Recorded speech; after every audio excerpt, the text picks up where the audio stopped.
একটা অনেক পুরনো সনাতনী একটি কথা আছে, যে কথাটি আমরা ছোটবেলা থেকে শুনে এসেছি। সেটা হচ্ছে নলেজ ইজ পাওয়ার।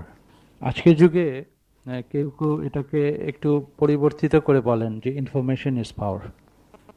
আসলে আজকে যে প্রদর্শনী হয়েছে এবং আজকে যে উদ্বোধন হয়েছে আমাকে সেই কথাটি স্মরণ করিয়ে দিয়েছে যে আসলে সত্যি বুঝি ইনফরমেশন ইজ পাওয়ার আজকের এই যুগে। অত্যন্ত প্রশংসনীয় যেটা বলা হচ্ছে যে একটি ছোট্ট বাক্সে, অথবা আমি বলবো যে একটি ছোট্ট পর্দায় লক্ষ লক্ষ বাংলাদেশি যারা পৃথিবীর বিভিন্ন অংশে ছড়িয়ে আছে তাদের মেধা নিয়ে তাদেরকে একত্রিত করার এই যে প্রয়াস, এবং এটা অত্যন্ত কষ্টসাধ্য প্রয়াস। কেবলমাত্র যারা নিজেরা কখনো ওয়েবসাইট তৈরি করেছেন তারাই জানেন যে এটা কত কষ্টকর, এছাড়া অন্যরা হয়তো সেটা ঠিক বুঝবেন না।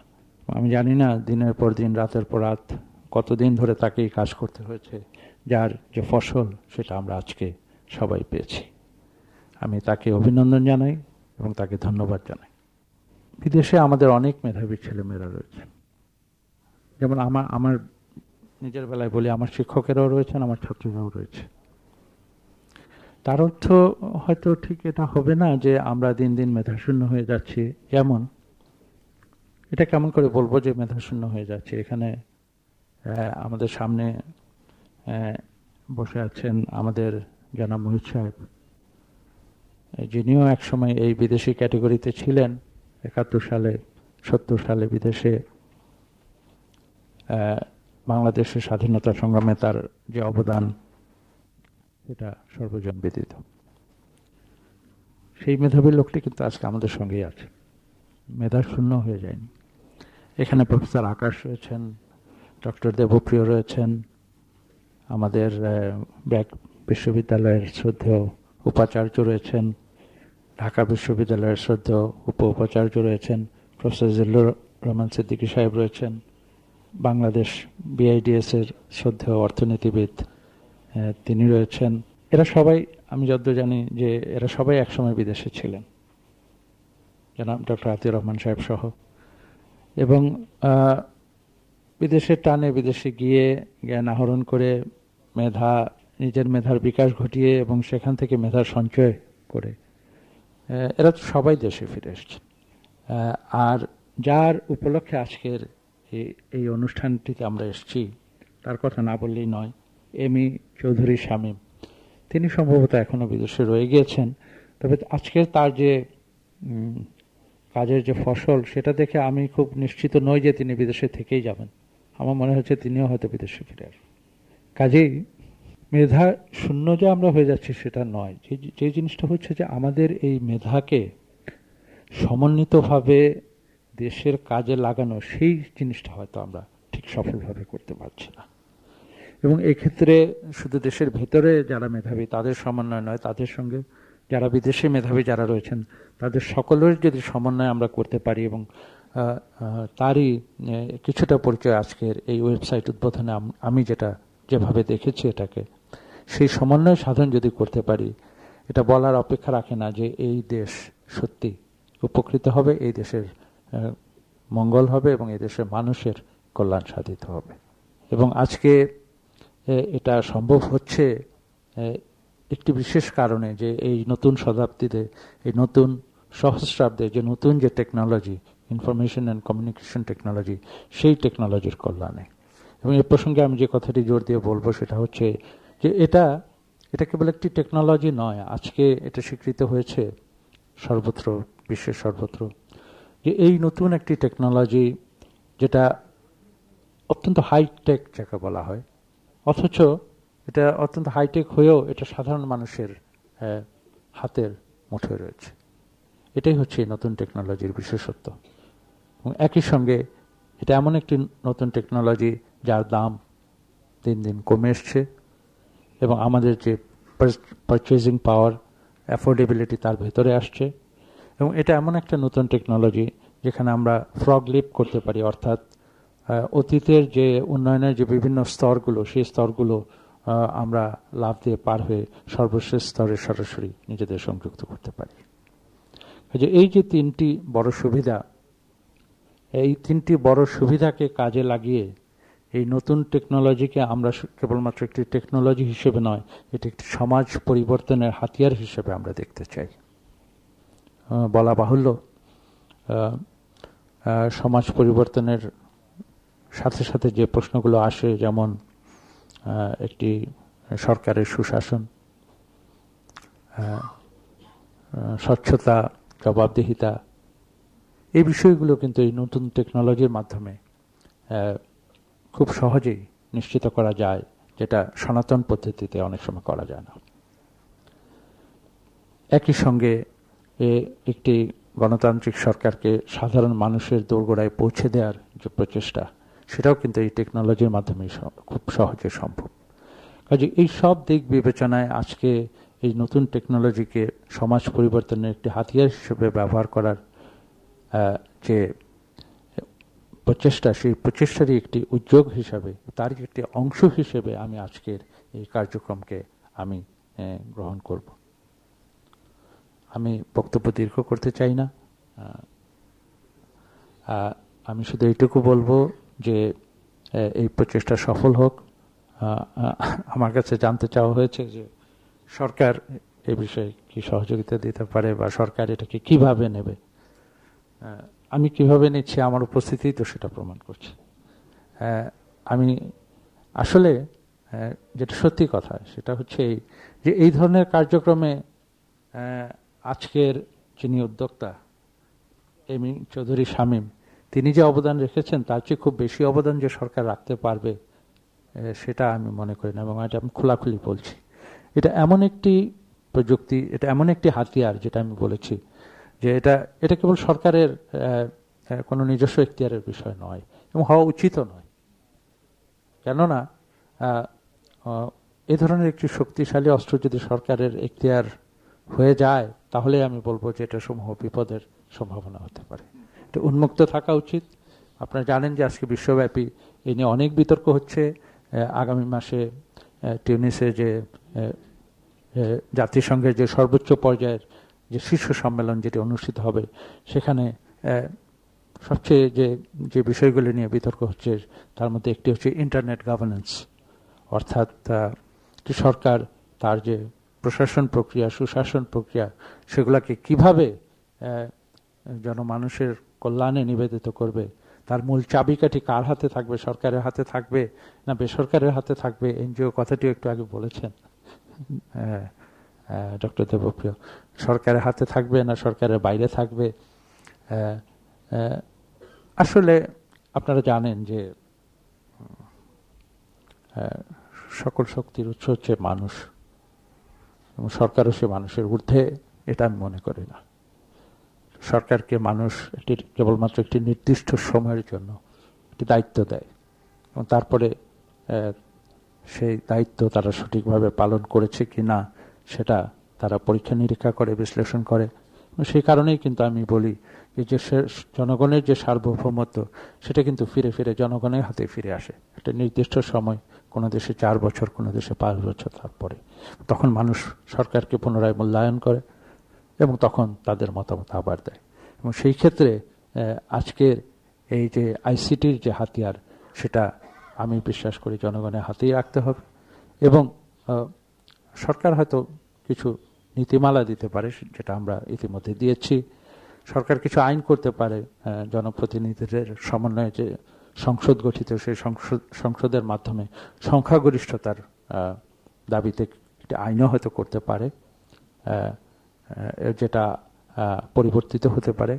এটা এরকম কিছু নয় যে যেটা চিরদিন থাকবে, কিন্তু সবকিছু একটি দিকে নিবদ্ধ হতে হবে এবং একটি উদ্দেশ্যে সবকিছু আমাদের নিবেদিত হতে হবে, সেটা হচ্ছে যে মানুষের কল্যাণ।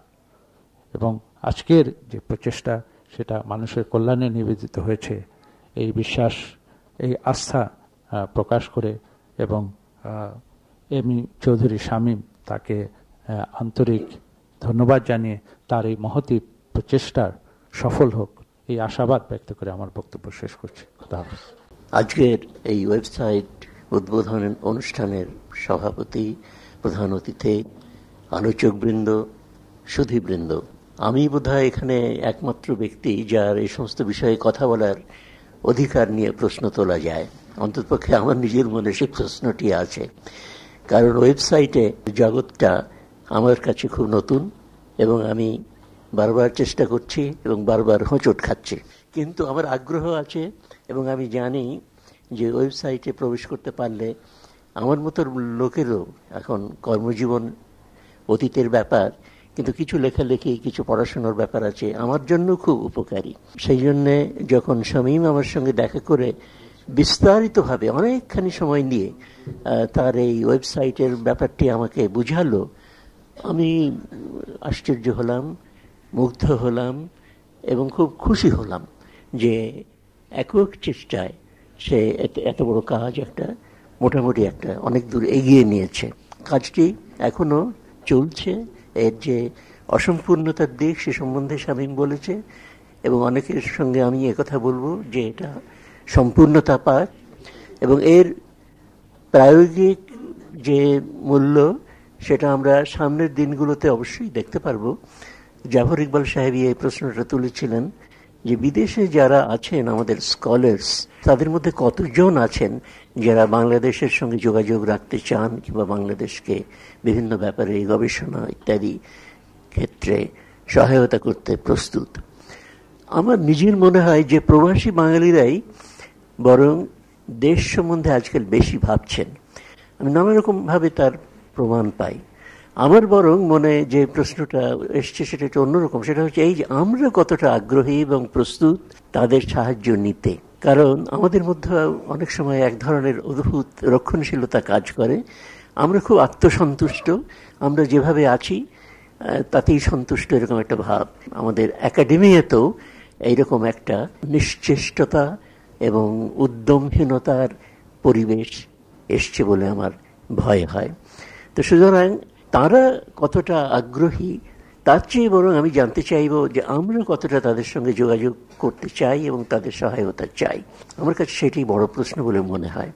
তো যাই হোক, এখন এই ওয়েবসাইটের কল্যাণে অন্ততপক্ষে যারাই চায় তারা আমাদের প্রবাসী বাঙালি স্কলার্সই হন কিংবা আমাদের যে শিক্ষা জগৎ এবং আমাদের যে প্রশাসনিক জগৎ কিংবা আমাদের যে শিল্পের জগৎ যারা আছেন নেতৃত্বের স্থানে তারাই হন, এটা আমি মনে করি যে আমরা ভবিষ্যতে দেখতে পারবো, কারণ এই জিনিসটা ছিল না।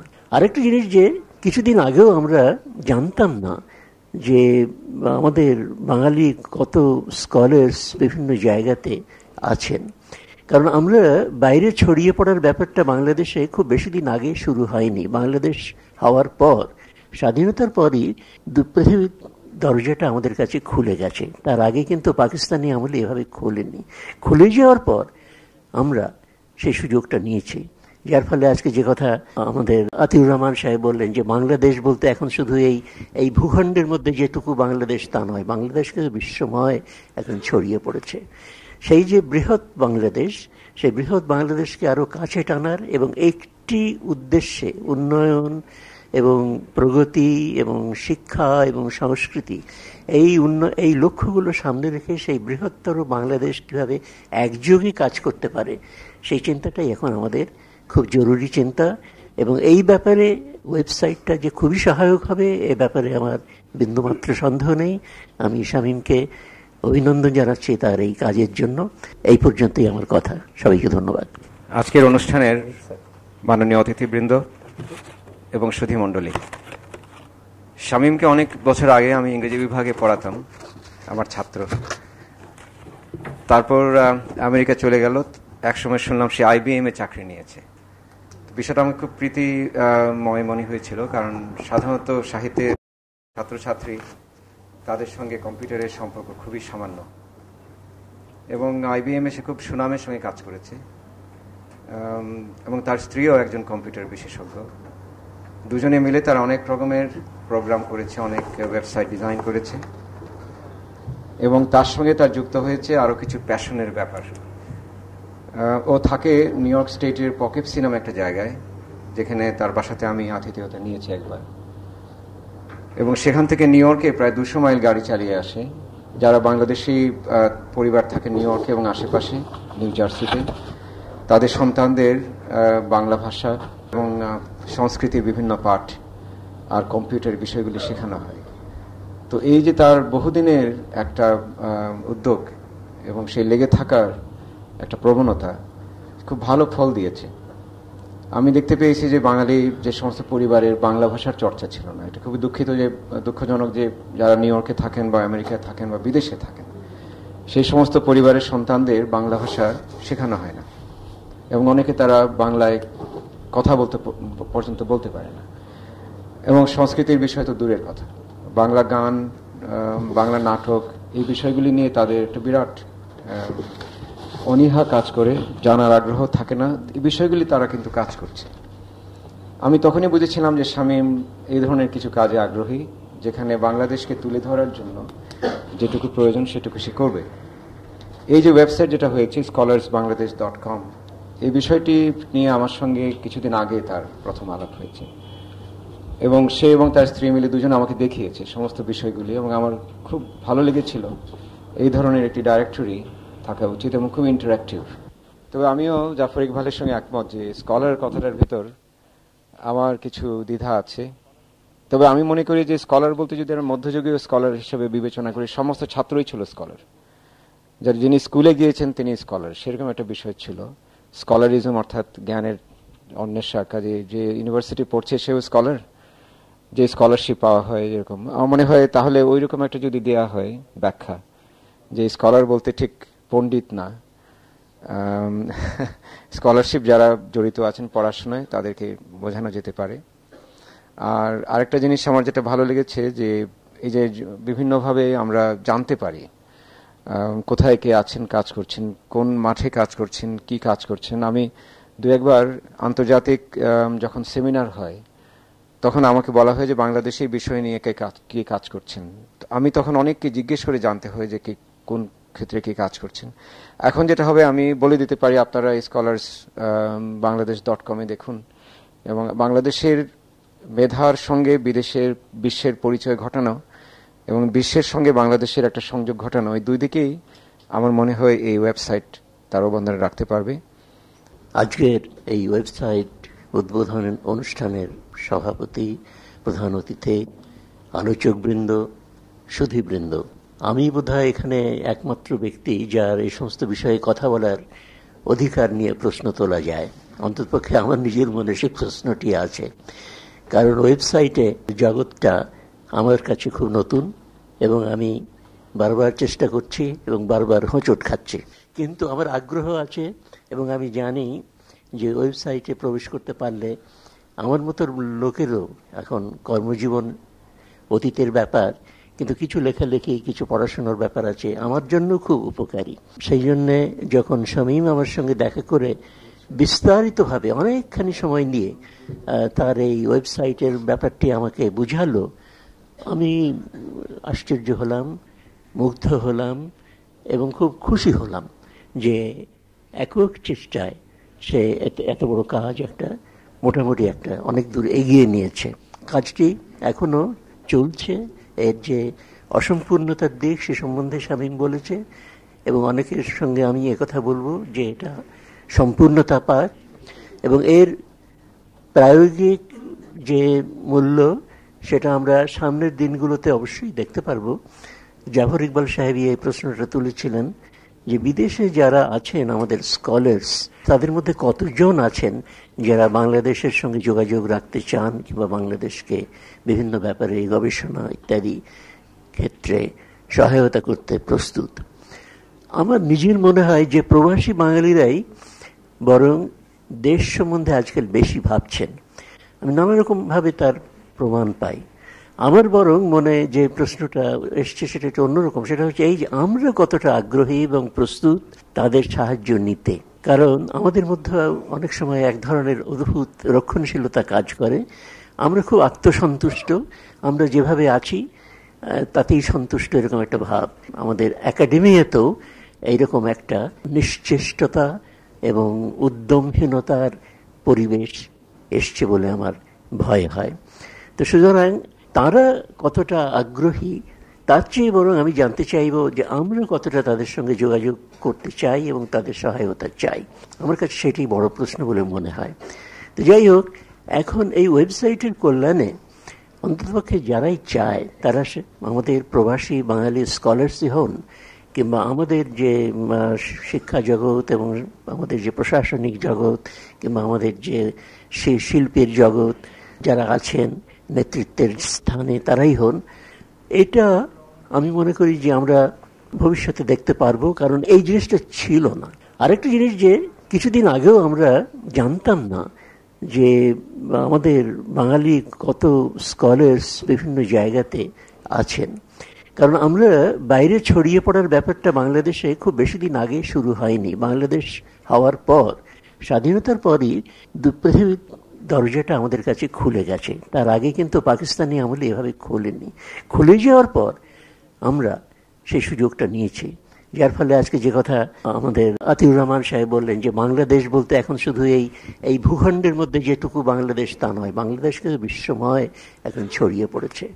সেই যে বৃহৎ বাংলাদেশ, সেই বৃহৎ বাংলাদেশকে আরো কাছে টানার এবং একটি উদ্দেশ্যে উন্নয়ন এবং প্রগতি এবং শিক্ষা এবং সংস্কৃতি, এই লক্ষ্যগুলো সামনে রেখে সেই বৃহত্তর বাংলাদেশ কিভাবে একযোগে কাজ করতে পারে, সেই চিন্তাটাই এখন আমাদের খুব জরুরি চিন্তা।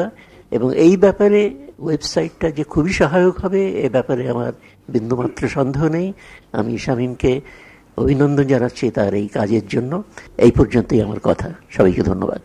আজকের এই উদ্বোধনী অনুষ্ঠানের মাননীয় প্রধান অতিথি professor Abdul Moyeen Khan, honourable minister, ministry of science and ICT. আজকের অনুষ্ঠানের উদ্বোধক প্রফেসর জামিলুর রেজা চৌধুরী, উপস্থিত সুধীবৃন্দ, আসসালামু আলাইকুম। আমি অত্যন্ত আনন্দিত যে আজকের এই ওয়েবসাইটটার শুভ উদ্বোধন হলো। আমার দৃঢ় বিশ্বাস যে এটা আমাদের অনেক কাজে আসবে।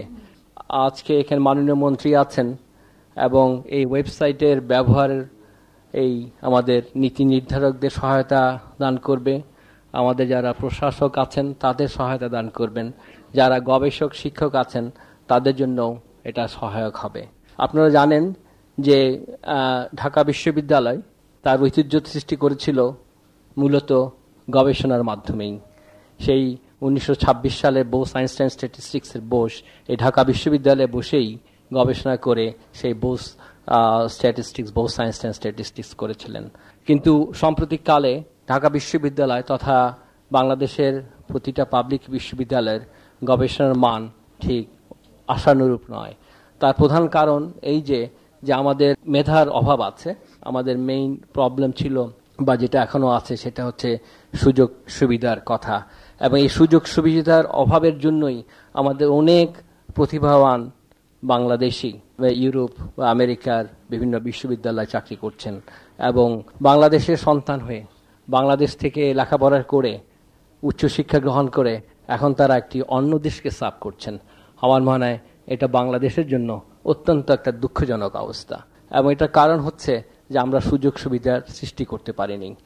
কিন্তু এই শতাব্দীর প্রথম দিকের সবচেয়ে আশ্চর্যজনক জিনিস হচ্ছে এই ইনফরমেশন সুপার হাইওয়ে বা ইনফরমেশন টেকনোলজি, এবং বাংলাদেশ সাম্প্রতিককালে এই আইসিটির ইনফ্রাস্ট্রাকচার এবং লজিস্টিক সাপোর্টের অনেক দ্রুত উন্নয়ন সাধন করেছেন, এবং মাননীয় মন্ত্রী নিশ্চয়ই এই সম্বন্ধে আমাদেরকে আরও অবগত করবেন।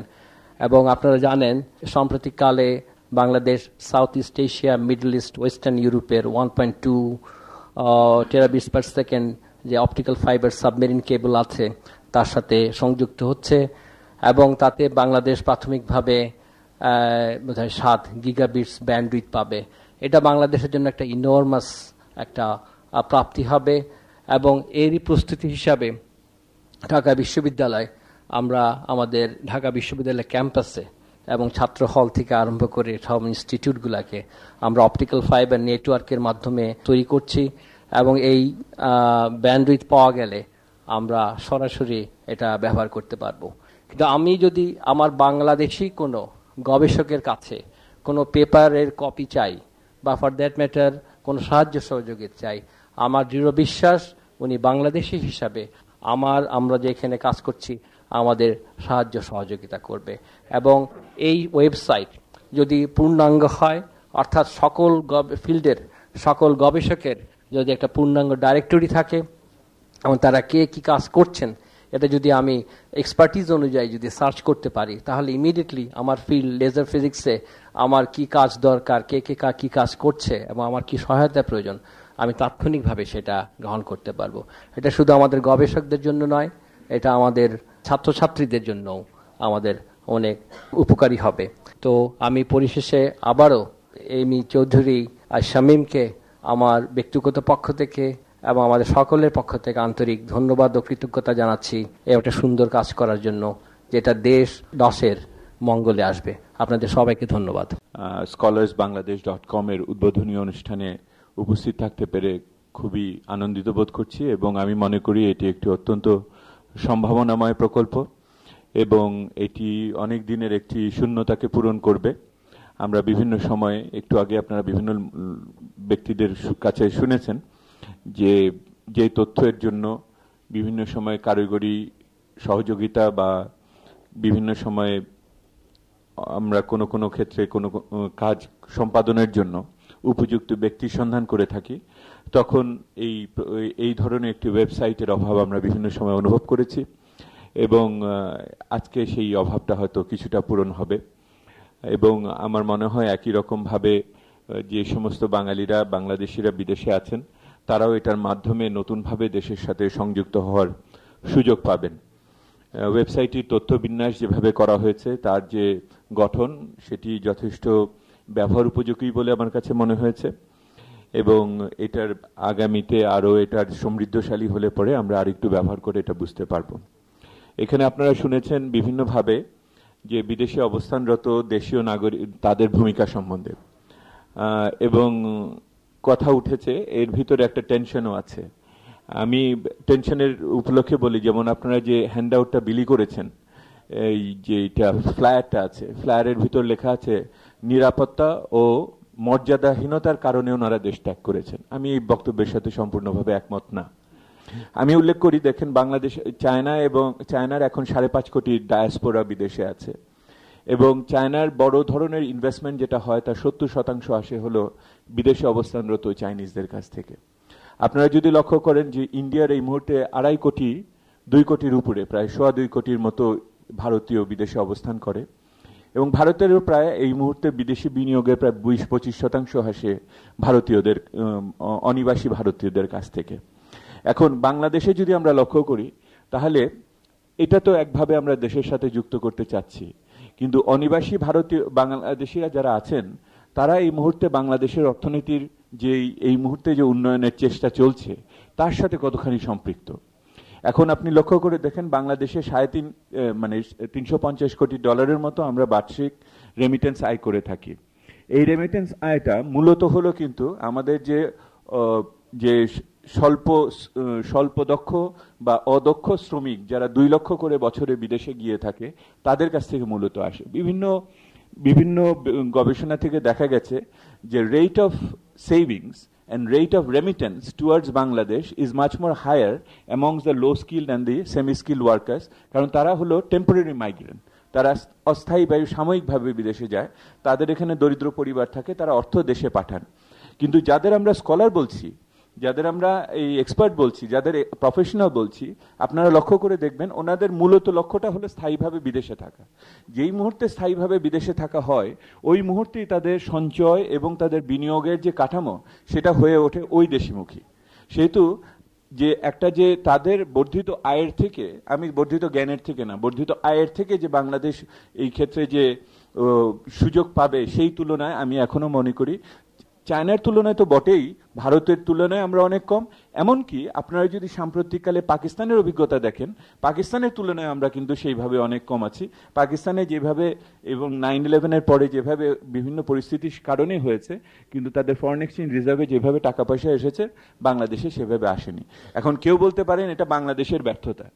আমি মনে করি এটা 2 পক্ষেরই ব্যর্থতা। যদি আতিউর ভাইয়ের ভাষায় হয় ওইটাও বাংলাদেশ, নিউ ইয়র্কের বাংলাদেশ, আর এটাও আমার রামপুরার বাংলাদেশ, একই বাংলাদেশ, তাহলে তো দায়িত্বটাও সমানভাবে নিতে হবে। শুধুমাত্র গৌরবের দায়িত্ব নিব আর কিন্তু ব্যর্থতার দায়িত্ব নিব, এটা হবে না। সেহেতু আগামী দিনে আমার মনে হয় এই যে জাতীয় সংহতিবোধকে আরেকটু দুই পক্ষেরই সচেতনতা বৃদ্ধির মাধ্যমে শেষ করতে হবে।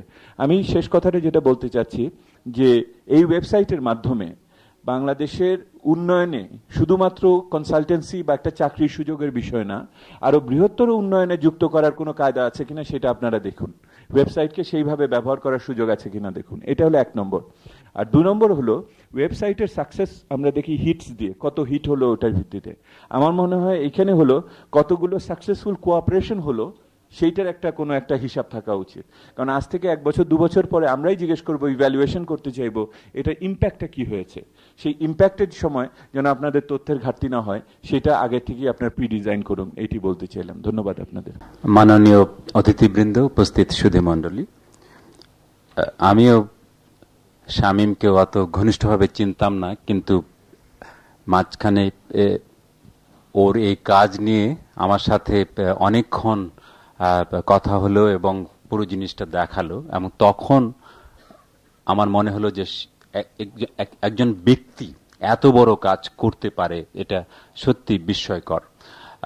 একটা প্রতিষ্ঠান করতে পারে, একদল মানুষ করতে পারে, কিন্তু যেভাবে কয়েক বছর ধরে নিজে সমস্ত নিজের সেই অর্থে চাকরি ছেড়ে যে দেশকে কতটা ভালোবাসলে এরকম একটি কাজ সে করতে পারে, সেটা থেকে বোঝা যায় যে কত বড় কাজ সে করেছে। এবং আমরা প্রেজেন্টেশন থেকেও দেখলাম যে এই ধরনের একটি ওয়েবসাইট আমাদের কত কাজেই না লাগতে পারে। এই প্রসঙ্গে আমি শুধু এইটুকুন বলতে চাই, আমরা বাংলাদেশ সম্বন্ধে অনেক নেতিবাচক কথা শুনি, অনেক হতাশার কথা শুনি, কিন্তু আজকে মনে হলো যে একটা এর বাইরেও আরেকটি বাংলাদেশ আছে, যে বাংলাদেশ মাথা উঁচু করে দাঁড়াতে চায়, যে বাংলাদেশ একটা সারা বিশ্বের সাথে ইন্টারঅ্যাক্ট করতে চায়। সম্প্রতি অমর্ত্য সেনের একটি বই বেরিয়েছে, আর্গুমেন্টেটিভ ইন্ডিয়া, এবং সেই বইতে একটা লাইন আছে এরকম, the existence of large diaspora abroad is itself a part of India's interactive presence. আমি মনে করি কথাটা আমাদের জন্য সত্যি। আমাদের যে যারা প্রবাসী আছে এবং তাদের যে ইন্টারেক্টিভ প্রেজেন্সটা, এটা আমাদের জন্য একটা বড় ঘটনা। এবং বাংলাদেশে সৌভাগ্যের বিষয় যে বাংলাদেশের যে প্রবাসী গোষ্ঠীটি আছে, এটি যেভাবেই ডিফাইন করি না কেন, এর একটা বড় অংশ আছে স্কলার, যে ডেফিনেশনের মধ্যে প্রফেশনাল তারা, এবং বিভিন্ন জায়গায় তারা কাজ করছেন এবং তারা বাংলাদেশে কিছু না কিছু কন্ট্রিবিউট করতে চাচ্ছে। এখন আমাদের চ্যালেঞ্জ হলো, যারা দেশ পরিচালনা করেন, যারা বিশ্ববিদ্যালয় পরিচালনা করছেন, যারা গবেষণা প্রতিষ্ঠান পরিচালনা করছেন, তাদের কি করে আমাদের এই কর্মযজ্ঞের সাথে তাদেরকে কি করে যুক্ত করতে পারি, এবং সেটি হলো সবচেয়ে বড় চ্যালেঞ্জ। কারণ তারাও বাংলাদেশের এই যে রক্তক্ষরণ, সেটা দেখে তারা দুঃখ পায় এবং কষ্ট পায়। তারা ভাবে যে বাংলাদেশটাকে কিভাবে সামনে নিয়ে যাওয়া যায়, একটা উজ্জ্বল বাংলাদেশ কি করে তৈরি করা যায়। আমি যখনই বিদেশে যাই, তাদের সাথে যখন দেখা হয়, তারা সব সময় উদ্বিগ্ন থাকে যে এরকম তো হবার কথা ছিল না, বাংলাদেশের মুক্তিযুদ্ধের বাংলাদেশের তো এরকম হবার কথা ছিল না, আমরা কি করতে পারি, হোয়াট ক্যান উই ডু, এরকম একটা কথা তারা সব সময় আমাকে বলে। সে এরকম একটা সুযোগ আমরা তৈরি করতে পারি, একটা ইন্টারঅ্যাক্টিভ একটা সম্পর্ক আমরা তাদের সাথে করতে পারি। পৃথিবীতে যারা ভালো করেছে, যেমন মালয়েশিয়াতে এক সময় আমাদের মতোই এরকম প্রফেশনাল সারা পৃথিবীতে ছড়িয়েছিল, তারা দেশে আসবার জন্য তখনও উদ্বিগ্ন ছিল, কিন্তু দেশে ওরকম পরিবেশ তৈরি হচ্ছিল না, সেই জন্য তারা আসতে পারছিল না। কিন্তু এক সময় যখন পরিবেশ তৈরি হলো, তারা দলে দলে দেশে চলে এলো, এবং দেশে না এলেও অর্ধেক সময় দেশে থাকছে, বাকি সময় বিদেশে থাকছে, কিন্তু তারা একটা দেশে কন্ট্রিবিউট করছে। আমরা এক সময় বাংলাদেশে একটা উদ্যোগ নিয়েছিলাম, যদিও বিদেশি টাকায়, টক 10 বলে একটা প্রোগ্রাম আমরা এখানে চালু করেছিলাম, এবং প্ল্যানিং কমিশন থেকে এই প্রোগ্রামটি চালু করবার পর অনেক আমাদের এরকম স্কলার বিদেশ থেকে কিছুদিনের জন্য দেশে এসেছিলেন এবং কিছু কাজ করেছিলেন, কিন্তু সেই প্রোগ্রামটা আমরা চালু রাখতে পারিনি। এবং ওইরকম প্রোগ্রাম চালু রাখলে হয়তো বিদেশ থেকে অনেকেই আসতেন, তবে তারা আসুন বা না আসুন, এখন আর দেশে আসারও দরকার হয় না, বিদেশে বসেই দেশের জন্য অনেক কিছু করা যায়। আমি একটা উদাহরণ দিই, যে ছোট্ট উদাহরণ, আপনি দেখবেন যে টাটা ইনভেস্টমেন্ট নিয়ে এখন আলোচনা হচ্ছে, এবং টাটার যে নেগোশিয়েটিং টিমে আছে সব চৌকস সমস্ত নেগোশিয়েটররা বসে আছে, কিন্তু বাংলাদেশ টিমে তেমন কেউ নেই। আমরা যদি এই ওয়েবসাইটের মাধ্যমে কিংবা এরকম একটা আমরা সারা পৃথিবীতে যদি সার্চ করতাম যে এই সমমানের নেগোসিয়েটর আমার কে আছে, আমরা যদি তাকে যদি নিয়ে আসতে পারতাম, এসে যদি আমরা এই টেবিলে বসিয়ে দিতে পারতাম, তাহলে আজকে যেরকম নাকানি চুবানি খাচ্ছি আমরা, সেটা অন্তত খেতাম না, তাই না? তো এইরকম একটা সুযোগ আমরা কিন্তু সৃষ্টি করতে পারি। একইভাবে আমরা অনেক সময় দেখা যাচ্ছে যে এনভায়রনমেন্টাল অনেক নেগোসিয়েশন হচ্ছে, কিন্তু সেই নেগোসিয়েশনে আমাদের যে টিম থাকে ওই মানের থাকে না অনেক সময়। অথচ হয়তো নিউ ইয়র্কেই এমন কেউ আছে যিনি আমার টিমে এসে যোগদান করতে পারেন, আমি তার সাথে যদি ইন্টারঅ্যাক্ট করতে পারি, আমি ইজিলি তাকে নিয়ে আমার টিমে নিয়ে বসাতে পারি। সুতরাং এরকম নানা সম্ভাবনার দুয়ার খুলে যেতে পারে, যেটা শামীমের এই ওয়েবসাইটের মাধ্যমে। আমি যেটা বলবার চেষ্টা করছি সেটি হলো যে শত দুঃখ দৈন্যের মধ্যেও আমার একটা সম্ভাবনাময় বাংলাদেশের ভিত্তি কিন্তু তৈরি হয়ে আছে। এটা শুধু টেক অফ করছে না, সেটা আমাদের ব্যর্থতা, আমরা যারা নেতৃত্ব দিচ্ছি আমাদের ব্যর্থতা। সুতরাং এই এই এই এই এই এই সম্ভাবনাময় বাংলাদেশকে সামনে নিয়ে আসতে হলে যারা এইখানে উপস্থিত সেটাই যথেষ্ট না। আজকে কিন্তু মনে রাখতে হবে, খণ্ড খণ্ড বাংলাদেশ সারা পৃথিবীতে ছড়িয়ে আছে। আজকে বাংলাদেশ শুধু ঢাকায় না, বাংলাদেশ কিংবা এই বাংলাদেশ নামের এই জিওগ্রাফির মধ্যে না, বাংলাদেশ নিউ ইয়র্কে আছে, বাংলাদেশ সিডনিতে আছে, বাংলাদেশ লন্ডনে আছে। সুতরাং এই সব বাংলাদেশ মিলিয়ে আমরা একটা উজ্জ্বল সম্ভাবনাময় বাংলাদেশ চাই, এবং সেই বাংলাদেশ তৈরি করতে হলে এই শামীম যেরকম উদ্যোগ নিয়েছে, এই উদ্যোগকে শুধু মানে মুখে সহযোগিতা করলে যথেষ্ট না, আমাদের কার্যকরী সহযোগিতা করা দরকার। এবং আমি ব্যক্তিগতভাবে অন্তত সেই প্রতিশ্রুতি করছি, আমার ধারণা আর সবাই করবেন। আপনাদের মনোযোগের জন্য অসংখ্য ধন্যবাদ। এই ওয়েবসাইটে আমাদের খুব কাজে লাগবে। আমি জানি যে আমাদের বিভিন্ন ছাত্রদেরকে বিভিন্ন প্রজেক্ট দিতে হয়, এবং প্রজেক্ট দেওয়ার সময় আমি কোন প্রজেক্ট দিব, তাকে সাহায্য করার মতন কে আছে খুঁজে বার করা যায় না। কাজেই যদি চট করে এখান থেকে দেখতে পারি যে কোনো একজন বিজ্ঞানী তিনি আমাদের জন্য খানিকটা সময় দিতে রাজি আছেন, আমি তার সঙ্গে যোগাযোগ করে তার প্রজেক্টটা তাকে দিতে পারি, আমি সরাসরি এই সাহায্যটা গ্রহণ করতে পারবো আমার ছাত্রছাত্রীদের জন্য। ঠিক সেরকম যে সফটওয়্যারকে ডেভেলপ করছেন, তার একজন সফটওয়্যারকে ডেভেলপমেন্টের কাজে কোনো একজন দরকার, কোনো একটা সমস্যা হয়ে গেছে, কোথাতেই সমাধান করতে পারছেন না, চট করে খুঁজে বার করতে পারবেন।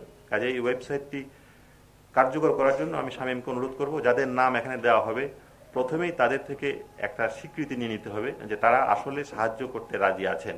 তারা সাহায্য করতে রাজি নাই, শুধুমাত্র তার নামটা এখানে প্রকাশিত হয়েছে, আমার মনে হয় না যে আমাদের দেশের খুব একটা কাজে লাগবে। এবং দ্বিতীয়ত, কে কোন বিষয়ে এক্সপার্ট এবং কোন বিষয়ে সাহায্য করতে চাবেন এবং কি ধরনের সাহায্য করতে রাজি আছেন সেটা জানা থাকলেও আমাদের জন্য খুব ভালো হবে, তাহলে এটা খুব আমাদের কাজে লাগবে নিশ্চিতভাবেই। আর তৃতীয় একটা ব্যাপার বলে আমি শেষ করব, যে এখানে স্কলার্স বলা হয়েছে, কিন্তু স্কলারটা কে? আমি নিজে কখনোই সাহস করে আমার নামটা আমি ঢোকাবো না, কারণ এটা এক ধরনের ঔদ্ধত্য হয়ে যায় যে আমি নিজেকে স্কলার হিসেবে দাবি করছি, আমার নামটা আমি এখানে ঢোকাচ্ছি। কাজে আমার মনে হয় স্কলার বলতে আমরা কি বোঝাই সেটা কোথাও থাকা উচিত, যে কেউ একজন শিক্ষক, বিশ্ববিদ্যালয়ের শিক্ষক, কিংবা তার অমুক ডিগ্রি আছে, কিংবা তিনি প্রফেশনাল এটা করছেন, এই ধরনের একটা যদি কিছু থাকে তাহলে সাহস করে হয়তো অনেকে নিজের নামটা সেখানে প্রকাশ করবে। আদারওয়াইজ নিজেকে স্কলার দাবি করে সেখানে নাম প্রকাশ করতে খুব কম মানুষ এই সাহস পাবে। তো আমি জানি আজকে অনেকেই এখানে বক্তব্য রাখবেন, আমাকে সুযোগ দেওয়ার জন্য ধন্যবাদ। শামীমের সঙ্গে আমার পরিচয় অনেক আগে থেকে, যেহেতু একই ধারার প্রগতিশীল রাজনীতির কর্মী ছিলাম আমরা। সে অবশ্য আমার অনেক জুনিয়র, এবং মূল রাজনীতিতে না থেকে সে সাংস্কৃতিক রাজনৈতিক ধারায় চলে গেছে, এবং পরে নিউ ইয়র্কে গিয়েও ঢেকি যেমন স্বর্গে গিয়েও ধান ভানে, সেরকম সেখানেও তার প্রগতিশীল কাজকর্ম অব্যাহত ছিল। আমি যখন নিউ ইয়র্কে গিয়েছিলাম তখন তার মাথায় আছে বলে জানিয়েছিল।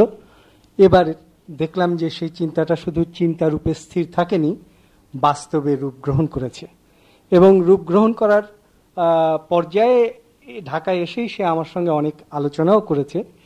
আমি এখানে আলোচনা শুনতে শুনতে যেটা প্রথম মনে হলো যে ডক্টর জাফর ইকবাল যে প্রশ্নটা উত্থাপন করেছেন যে স্কলার কে বা কারা, এটার একটা উত্তর অবশ্য এই জায়গায় আছে।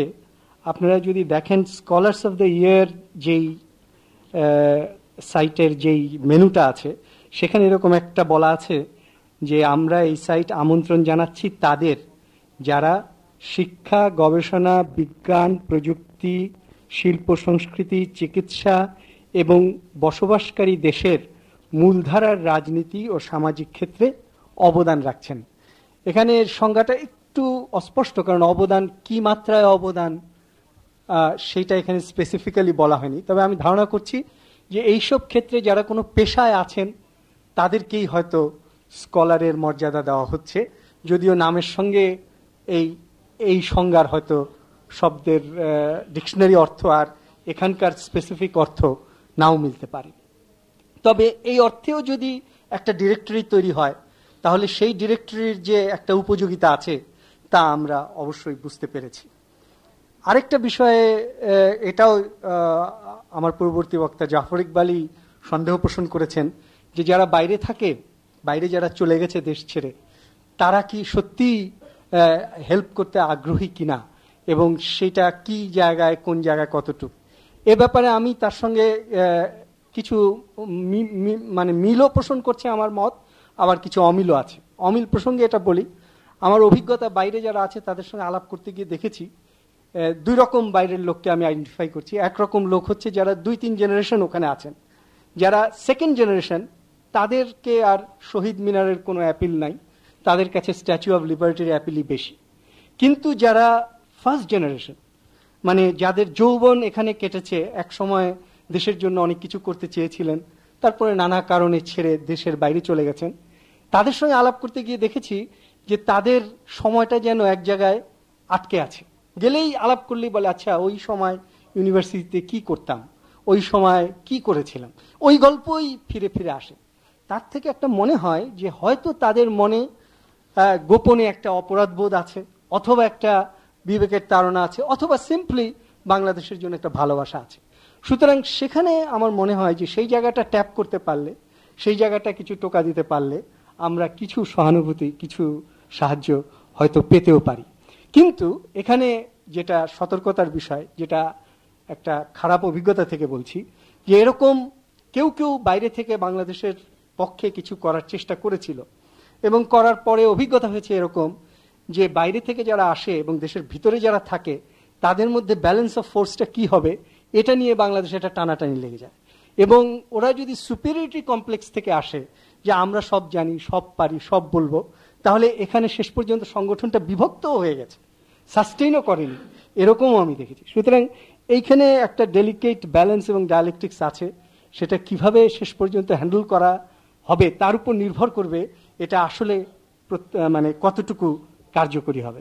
এই ওয়েবসাইটের ওই দুটো 3টা জায়গা আমার খুব পছন্দ হয়েছে। একটা হচ্ছে জবস, একটা হচ্ছে আইডিয়া সেন্টার, আরেকটা হচ্ছে আপনার ফাউন্ডেশন। এই 3টাকে যদি কার্যকরী করা যায় তাহলে হয়তো কিছু প্রত্যক্ষ ফললাভ হবে। সবাইকে ধন্যবাদ। আমার এই কাজের যে স্বীকৃতি আমি পেয়েছি, এটি আমার কাজ করার যে তাগিদ ছিল এখন থেকে কিছুক্ষণ আগ পর্যন্ত, সেটিকে অনেক অনেক অনেক বেশি গুণে বৃদ্ধি করেছে। একটি কথা বলা যেতে পারে যে যেটি মাননীয় মন্ত্রী মহোদয় বলেছেন যে এই ওয়েবসাইটটি পরিচালনা করা বিদেশ থেকে সম্ভব নয়। এটি আমি শুরু করেছিলাম আমি একা, আমার স্ত্রী আমাকে সহযোগিতা করেছে, আমার পরিবারের সদস্যরা সহযোগিতা করেছে। এখন এটি পরিচালনা করার জন্য অনেক এফোর্ট দরকার, এবং সেটা আমেরিকাতে আমি যদি মনে করি যে এই কাজটি সার্বক্ষণিক করবার জন্য 5 জনকে আমি যদি হায়ার করব মনে করি, সেটি হবে অনেক এক্সপেন্সিভ, এবং এটি বাংলাদেশে করতে গেলে অনেক অনেক কম অর্থে এটি করা সম্ভব।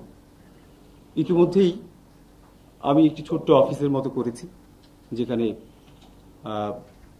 আমার আরো 2-3 জন সহযোগী যারা আমাকে এই কাজে সহযোগিতা করছে। আমার স্ত্রী নিউ ইয়র্ক থেকে সহযোগিতা করছে, অস্ট্রেলিয়া থেকে আমার ভাই, ওরা সহযোগিতা করছে। আমি এইরকম একটি প্রস্তুতি আমার আছে যে এটিকে সচল রাখার জন্য আমার যতটুকু মেধা, শ্রম, আমার ব্যক্তিগত অর্থ, সেটি দিয়ে আমি প্রাণপণ চেষ্টা আমি করে যাব, আমি খুব আশাবাদী। কিন্তু এটি একজন ব্যক্তি বা একটি পরিবারের সদস্যদের পক্ষে এত বড় একটি ওয়েবসাইট চালানো সম্ভব নয়। আমি আশা করব যে বাংলাদেশে যারা আছেন তারা অনেকেই এই কাজটিতে অর্থনৈতিকভাবে না হলেও মেধা দিয়ে বা নানানভাবে আমাকে এই কাজটিতে সহযোগিতা করবেন। আমি আশা করি এটি দেশের কল্যাণে লাগবে। আজকে এই ঢাকায় এই অনুষ্ঠান আয়োজনের জন্য আমি প্রায় 2.5 মাসের মতো ঢাকায় অবস্থান করছি। এই রোজার দিনে এই ব্র্যাক সেন্টার অনেকটা শহরের এক মাথায় আজকে এখানে একরকমই বলা যায় যে পরিপূর্ণ হয়েছে। আমার যারা ভক্ত পরিচিতরা আছেন, যারা খবর পেয়েছেন, তারা সকলে এসেছেন এবং দীর্ঘক্ষণ ধরে আপনারা আলোচনা শুনছেন। এইটিও ভীষণভাবে উৎসাহিত করছে। আমি সকলের কাছে কৃতজ্ঞতা প্রকাশ করছি আজকের এই আয়োজনে সহযোগিতা করবার জন্য। আমি আর দীর্ঘ করতে চাই না। সকলের প্রতি আবারও কৃতজ্ঞতা প্রকাশ করে আমার বক্তব্য শেষ করছি এবং আপনাদের সবাইকে ইফতারের জন্য আহ্বান জানাচ্ছি। সবাইকে ধন্যবাদ।